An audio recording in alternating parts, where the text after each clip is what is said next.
In the beginning, God had a dream called creation. On the sixth day, he created dreamers. That ability to imagine is unique to his image bearers. Imagination is God's gift to you. A dream is your gift back to God. That's from page 10 of a book called Chase the Lion by Mark Batterson. I go on to cite him saying, Batterson goes on to say, we assume that Adam and Eve would have imagined, or rather remained, in the Garden of Eden forever, if they had not eaten from the tree of the knowledge of good and evil. But that is a misreading of the text. Long before Adam and Eve were banished from the garden, God told them to fill the earth and subdue it. It was a divine invitation to explore, to adventure, to discover, to dream. Again, that's from Mark Batterson. And that's my end of my citation in the essay I wrote a while back. I actually wrote this essay during the pandemic when it seemed like dreaming was impossible. I wrote this essay. I go on to say in the essay, true and authentic dreams originate not with a person, but with God. He is creation's dream initiator and dream keeper. The very fact that implanted in your soul's consciousness are dreams, things you never willed or personally initiated the desire for, is proof of divine, supernatural providence. A dream is not a wish, a goal, or intention. All of these things come from a soulful, soulish place. A dream is spiritual. A dream is, or dreams are, given directly from the Creator to his creation, human beings. Dreams burn in your soul like a fire.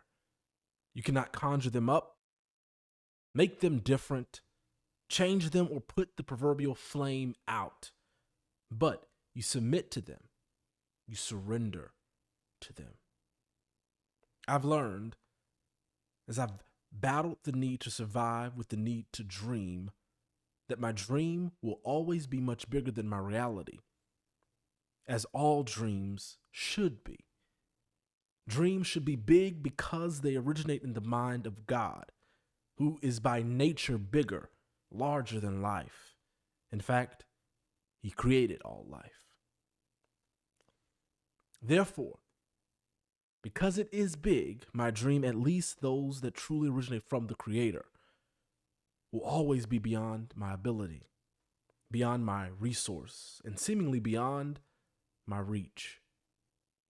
I've learned very quickly that if my dream doesn't scare me, it's too small, and consequently, I won't surrender to it.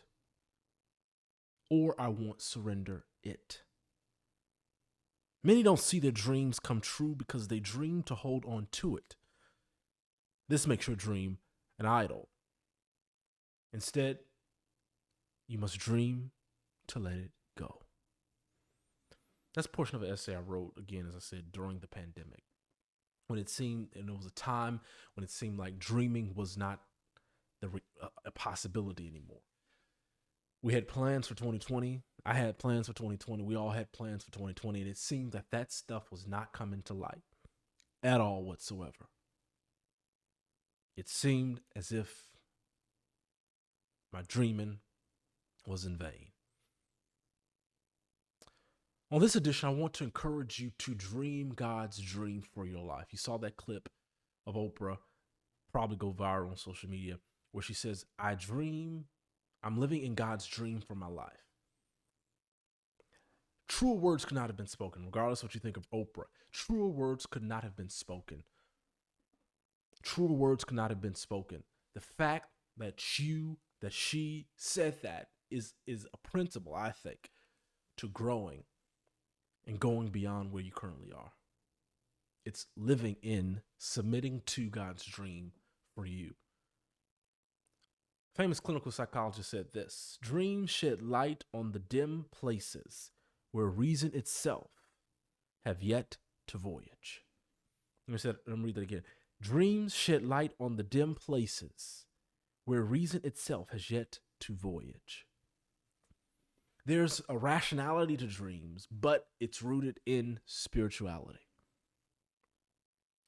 I want you to understand that if God has given you a dream, or if you have a dream, your dream is to be X, to do Y, to become this, to do that, to have that career, to have that job, to have that spouse. Whatever your dream is, I want you to understand that that dream was given to you by God. And the key for a dream to come true is not only a relentless pursuit of that dream, but a deep surrender of that dream as well. Let me say it again. The key to truly seeing the fulfillment of every dream that you may have is not only a relentless pursuit of that dream, but a deep surrender of that dream. One more time, just so you can click. The key to seeing a dream come true, the dream come true that you have for your life, that God has for your life, the key to seeing a dream come true is not only a relentless pursuit of that dream, but a surrender, a deep surrender of that dream as well. Surrender and pursue. It seems kind of oxymoronic. It seems kind of opposite. So what is it exactly am I saying? We've established that dreams are God-given. We established that God is the dream keeper. We established that the creator is the one who solidifies, who gives us our dream. If you really get deep down into it, that which is really a dream, you didn't ask for. You didn't want it. It was the farthest thing from your mind. But it was a desire, an innate desire that you just couldn't shake in you that pushed you towards whatever that thing is that you call your dream. So it's much deeper than a goal. It's much deeper than a New Year's resolution. It's divine. It's spiritual. We are all first spiritual beings. So we all have the capacity and the ability to dream. And we all have the space, supernatural space, to do so. So what am I saying? I'm saying to you that as we go into a new year, as we are in a new year, you should first give yourself permission to dream. It's in you to dream. Human beings by nature dream.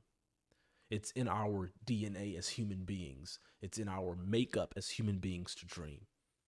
So you, going into this new year, should give yourself permission to dream. And do so wholeheartedly, without fear, without questioning, without contradiction. Give yourself first the permission to dream. It's okay to dream. It's okay that you probably had what you thought was a dream not come true in the past. It's okay. Just because what you see as a dream doesn't come true in that moment or come true when you think it should, does not mean you give up on the dream. In fact, you pursue it even more. And I've learned something very powerful, that if you want, quote unquote, for the lack of a better phrase, your dream to come true, you have to surrender it. Why? You pursue it, yes, but why do you surrender? How does that work? Well, it's simply saying, as I've said many times before, I don't know what tomorrow holds, but I know who holds tomorrow. That's simply surrendering your dream. The question you may ask is, well, why do I have to surrender my dream? It's my dream. What do you mean surrender it? God wants you to surrender your dream so that he knows and that you know it's not an idol. God gives you the dream. He is the dream initiator. He's the creator of all things. So he puts in you that desire to be that doctor, to be that lawyer, to be that actor, to be that actress. He puts all that in you. Yes, that is true. But he asks and he requires of you to surrender it so that it does not become an idol. And I guarantee you, once you truly surrender it, you will see it. How does that look practically? It simply looks like this. Making it a spiritual practice. Say, God, creator, the being that is higher than I don't know how this is going to happen, but I'm going to be prepared for it. I know you want me to be a doctor. I know this is the dream you have for my life. So I'm going to prepare. I'm going to study to be a doctor. But you're going to make the career happen. I know I have the dream of being an actor or an actress. God, I know this is the dream that you've placed within me. I was born like this. I did not want to be an actor. This is not something I initially desired, but there was something in me that was drawn towards acting and towards the arts. And so I'm going to do all I can. I'm going to read all the books, take all the classes, take all the courses, get all the coaches that I need to prepare for that opportunity. But you are the one that can ultimately make it happen. And then once you surrender it in that way, meaning I don't know how it's going to happen, but I know you're going to make the path for it to happen, then you take it a step further. And you say, this thing, whatever it is not above you, nor does it have a place above you in my life. That's how you know you've surrendered it. And once you know that, it's really for you. God knows all things. It's really for you. Once you surrender it, you will see it. I'll give you a practical example of this, and then I'll read a bit more from this essay, just to give it more context. My day job, if you know, my day job is a reporter journalist. It's been my dream to do that since I was 10 years, 11 years old, right? I knew I wanted to tell stories. I knew that that's what I wanted to do with my life. That was what was in me. I was drawn to it. I didn't ask for it. It just kind of fell on me. And I'm like, I want to do this. I have to do this. And it became a burning passion, a burning desire. I just had to do it. I had to do it. I had to do it. I had to do it. And going to college, and I was okay. I wasn't what the professors would say, the standout guy that was just going to be most likely to succeed. That wasn't me. Got good grades, graduated 3.56 magna cum laude, all that stuff. But at the end of the day, had you went in the moment with me, you say, okay, he's good, but he's okay. He's cool. And couldn't find the job, the on-air job I wanted. Couldn't do it. Couldn't find it. Finally, got my first call. Jumped on the opportunity, was making literally nothing, was making less than $40,000 a year, but I jumped on the opportunity. I had the skill. I needed to develop it a little bit more, but I had it there. I was ready. I was willing. Let's do this thing. Jumped on the opportunity. That opportunity did not turn out to be all that I wanted it to be. Eventually moved on to better, bigger and better things. And now every day I go to work and I get to be on air, share facts with people. People trust me to share truthful information. People look to us in many senses. And when I say us, I mean people in my type of profession, reporting, journalism. They look to us to give them facts and information to help them guide their lives and make more informed decisions. And I get to do that every day in a creative way with people that I like working with, all of that. I never thought I'd be here at the age that I am. I ain't telling my age, I'm young. But I never thought I'd be here fast. And all of that happened going from not being able to find a position on air to being on air every day, 5-6 times a week. All of that happened within a span of 4 years, less than 4 years, to be honest. And now I do that full time. Of course, I have bigger dreams and more dreams, and I never stop dreaming because I never stop breathing. Here's the thing about it. A lot of people think once you accomplish one thing, you check the box, that's it. No, dreaming does not stop. Dreaming does not have PTO. Dreaming does not have days off. Dreaming, once you dream and you quote unquote accomplish that dream, or that dream quote unquote comes true, you still will dream more.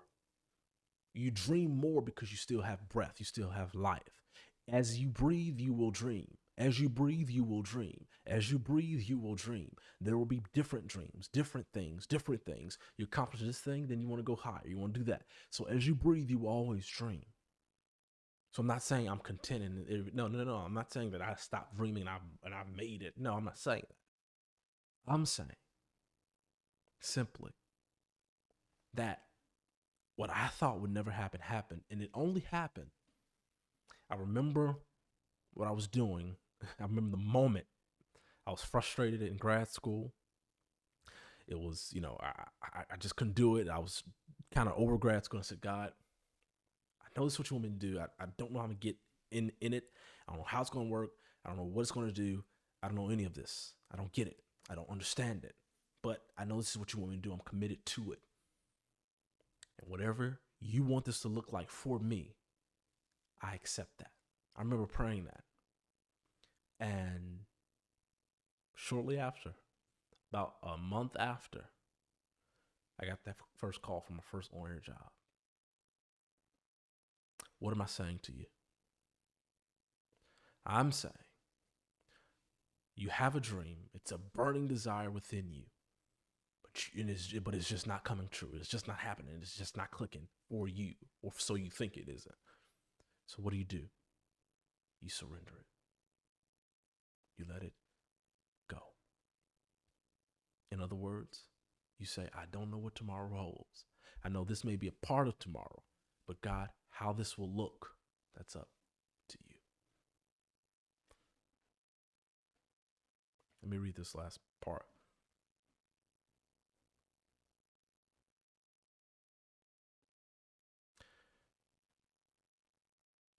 Many don't see their dreams come true because they dream to hold on to it. This makes your dream an idol instead of dreaming to let it go. God, the creator of life and initiator of dreams, gives us the dream for us to let it go. Give it back to him. It is then and only then that he can trust us to hold it in our hand. He can then trust us to hold in our hand what we've seen in our heart. It is only then that he can trust us with more. So I ask you this: what are your God-given dreams? How has God said you are to advance your God-given dreams into a godly, abundant reality? Have you surrendered your dream back to God? Or have you made the gift your dream and your idol? Let me read that again. Have you made the gift of your dream an idol? Have you given your permission or your self-permission to dream regardless of your current situation or position? These questions are important to the fulfillment of your life's deepest desires and goals. True dreams are God-given, therefore we cannot pursue or see those dreams authentically fulfilled without him, the one who gave that dream to us in the first place. As I've journeyed through my career, and as I've went through career fair after career fair while at Howard, I've learned to never neglect the freedom found in pursuing my dreams for safety found in just landing a job. And that's my message to you. That's my message to you. Never, never forsake the freedom found in following your dream just for the security of landing a job. Let me repeat that. You're given a dream. You have a dream. It's a burning desire within you. Your thing for 2024 is to never abandon the freedom of following your dream just for the security of landing a job. Dream. Dream big. And then surrender it.